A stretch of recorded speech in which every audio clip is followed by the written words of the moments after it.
Let's just get this out of the way right now. If you thought the Andrew Mountbatten Windsor story had gone quiet, you are dangerously wrong. Because while the world was scrolling through their feeds, the police were apparently sharpening a very specific, very old, and very unexpected legal sword.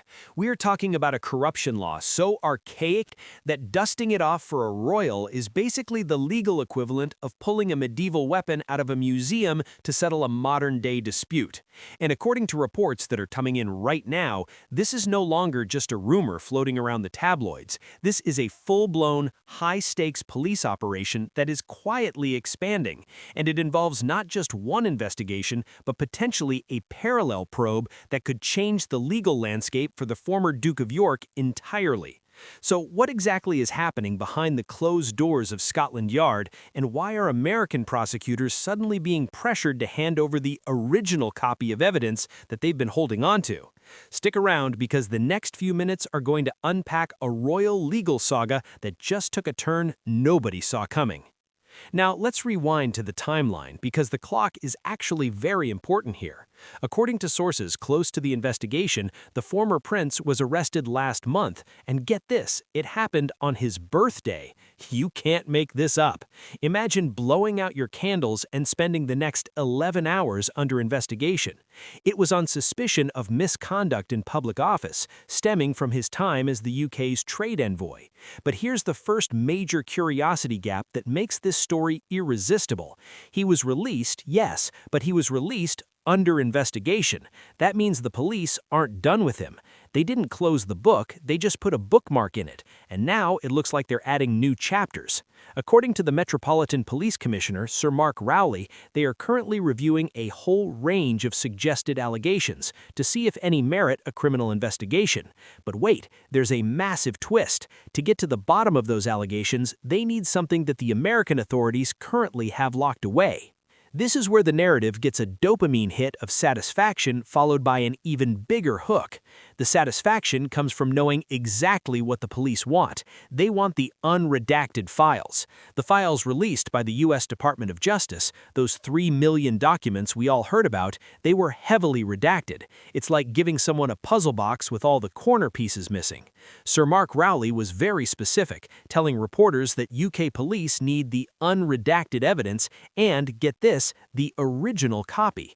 Not copies, not summaries, but the originals. That's a big deal. It signals that they believe the smoking gun isn't in the redacted versions we've seen. It's in the blacked out lines we haven't. The curiosity gap: why are the Americans holding back? And why is the UK Police Commissioner publicly saying they're pressing US authorities to release them? It suggests a tension behind the scenes, a friction between allies that might be the key to unlocking this whole case. But if you thought the story was just about waiting on documents from across the pond, you are missing the bigger picture. Because while the public focus has been on those US files, a separate, parallel development is unfolding in the UK that might actually be the faster-moving train. According to a new report from The Sun, police are considering a completely different legal pathway. We're talking about corruption laws. Now, let's pause here for a second. Usually, when we hear corruption laws, we think of bribery, embezzlement, maybe a city council scandal. But applying them to a royal for actions allegedly taken while he was the UK's trade envoy? That's a legal chess move that changes the entire game. The police, according to sources, have concerns about one specific detail: proving his role as a public official. Because for a misconduct prosecution to stick, they would have to prove that he actually committed the misconduct while performing his official duties as a trade envoy. That's a high bar. But, and this is where the breadcrumbs get really interesting, detectives are allegedly looking at alternative legislation. Specifically, they are digging into what the publication calls archaic anti-corruption laws. Let that sink in for a moment. We are talking about laws that have been on the books for decades, possibly centuries, that are now being dusted off because they might offer a clearer path. It's the legal equivalent of finding a secret passage in a house you thought you knew everything about. The satisfaction here is understanding the tactical shift. The police aren't just banging their heads against the wall of the misconduct charge, they're walking around the wall to see if there's a door they missed.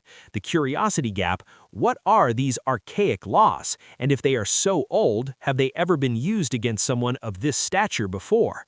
Because if they pull this off, it sets a precedent that could reach far beyond this single case. Now, let's add another layer of complexity because this story is like a Russian nesting doll. Every time you open one, there's another one inside. Sources are also claiming that police are carrying out a scoping assessment into trafficking claims. But here's the catch. These are separate from the misconduct investigation. It's not one investigation, it appears to be a sprawling network of probes. The commissioner himself admitted they are looking at a whole range of allegations, including those made by the late Virginia Giuffre. But again, the catch is evidence. They need the evidence to move forward. And that brings us back to the files. It's a circular dependency. They can't move on the trafficking claims without the evidence from the U.S., and they can't get the U.S. evidence without diplomatic pressure. Meanwhile, the corruption angle offers a potential domestic pathway that doesn't rely on American documents as heavily. It's a multi-front war. And here is where I want to inject a bit of human analysis, because reading this, you have to wonder at the sheer scale of the investigation. We are talking about a total of 9 police forces across the UK that are now looking into the financiers' links to the UK. 9. That's not a small internal review, that's a mobilization. It suggests that the tentacles of this investigation are reaching into multiple jurisdictions, multiple police departments, and multiple alleged incidents. Former head of Met Royalty Policing, Di Davey, weighed in on this, and his words are chillingly practical.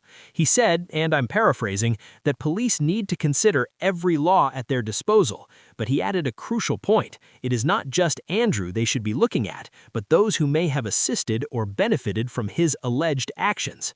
Now, if you're paying attention, that's a massive expansion of the story. We are no longer talking about a single individual. We are talking about a potential web of enablers, assistants, and beneficiaries. That's the kind of language that turns a single investigation into a full-blown systemic inquiry. So, what happens next? That's the question everyone wants answered. According to the timeline, the police are currently in a scoping phase for some of these allegations. That means they are gathering enough information to decide if they have enough to launch a full criminal investigation. It's like a chef tasting the broth before deciding if it's worth serving the whole meal. And while that's happening, the diplomatic pressure is mounting for the U.S. to release those unredacted files.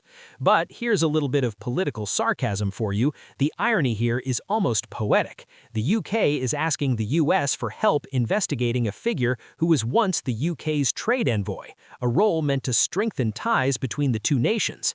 Now those very ties are being tested by the need for unredacted evidence. It's a situation that feels like a tense standoff where nobody wants to blink first. Now, I want to bring this back to a core narrative that is often overlooked in the headlines. This isn't just a legal story, it's a story about accountability and the evolution of how institutions handle figures of immense power. The Met Police, an institution that has faced criticism for how it handles cases involving the establishment, is now publicly stating that they are reviewing a whole range of allegations. They are naming names, they are specifying laws, and they are openly pressuring a foreign government for documents. Whether you view this as a long overdue reckoning or a politically motivated exercise, you can't deny that the machinery of justice is moving in a way we haven't seen before. The dopamine hit here isn't just the drama, it's the realization that the rules of the game are changing. The shield that once protected high-ranking figures seems to be getting a little heavier. But let's not get ahead of ourselves. Andrew has consistently and vehemently denied any wrongdoing, and it is crucial to note, as the reports do, that being mentioned in the Epstein files does not indicate wrongdoing. The presumption of innocence isn't just a legal term, it's the cornerstone of this entire process. The police are investigating. That's their job. They are looking at evidence. That's what we pay them to do. But as of right now, no charges have been filed related to these new angles. The misconduct charge is an active investigation, and the corruption and trafficking claims are in the assessment phase. So, where does this leave us? It leaves us in that uncomfortable but fascinating space between suspicion and conclusion. The police are building something. They are gathering pieces. 9 police forces, 2 potential legal pathways, misconduct and archaic corruption laws, and a stack of unredacted files they desperately want to see. The next few weeks are going to be critical. Will the U.S. hand over the documents? Will the police decide to charge him under those ancient corruption laws? And if they do, what does that look like for the institution of the monarchy itself? These aren't just tabloid questions, these are constitutional questions, because you don't dust off archaic laws for just anyone. When you start digging up legal tools that have been buried for generations, you're signaling that the stakes are as high as they've ever been. The final layer of this, and the one that keeps me personally watching, is the human element. Imagine the stress of having 9 police forces looking into your past. Imagine the weight of waiting for a foreign government to send a file that could determine your future. This is a story that has dragged on for years, but for the first time in a while, it feels like we are approaching a critical mass. The curiosity gap I'm leaving you with today is this: we know the police want the files. We know they are considering unusual laws, but we don't know the timeline. We don't know when the next shoe drops. And given the silence from the palace,